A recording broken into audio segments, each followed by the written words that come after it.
Once you're happy with your final podcast, you then need to export it as an MP3 that people can download and listen to on their portable players or on their desktop computer.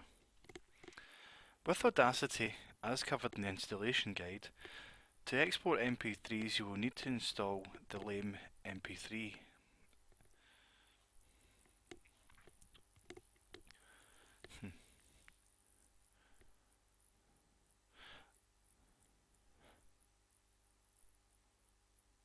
Once you're happy with your podcast and the edits you have made, you then need to export your audio as an MP3 for people to download, put on their portable players or listen to on their desktop.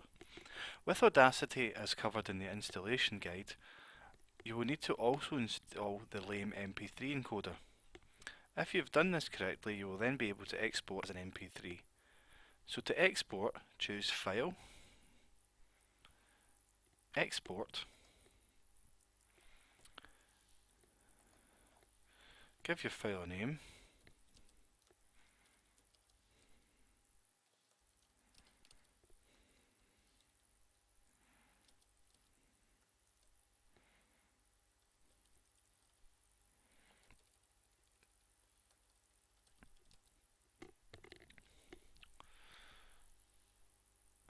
and I want to ensure some of the audio options are correct.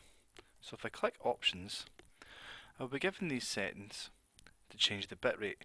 The bitrate of an MP3 is really just referring to the quality. If I choose Variable Bitrate, what the computer does is it will do some calculations and drop the bitrate to a lower quality when it is not necessary to have it at a high quality. But just to sustain the audio quality right across, I usually choose the 256 and just leave it at constant. You can ignore the other parts, as these are not essential to getting your file into an MP3 at a decent quality. So I click OK, and then I click Save. Now here what I need to do is add in some tags.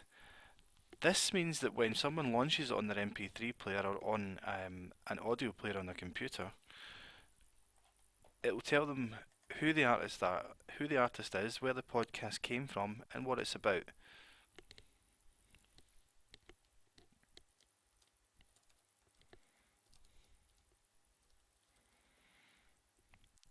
So in the artist name, I'll just put the Regional Support Centre for Scotland, and in the track title, I will just put what this is about.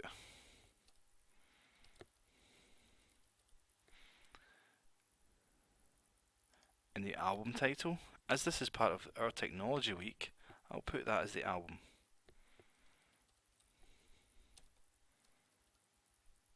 Track number, and as it's the first episode, I'll keep the track number at 1. The year,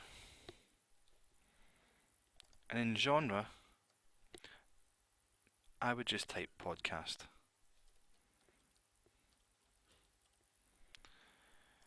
Now the comment section, you can add a brief description of what the podcast is about.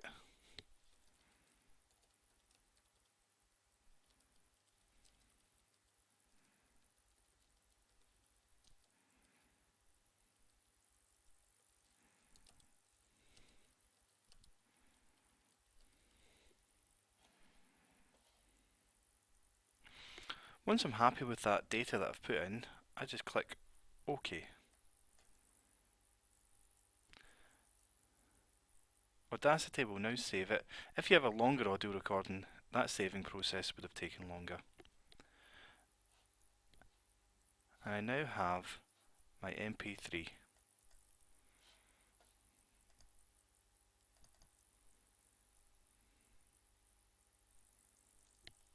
Hi there, and welcome to the JISC Regional Support Centre's podcast on how to podcast.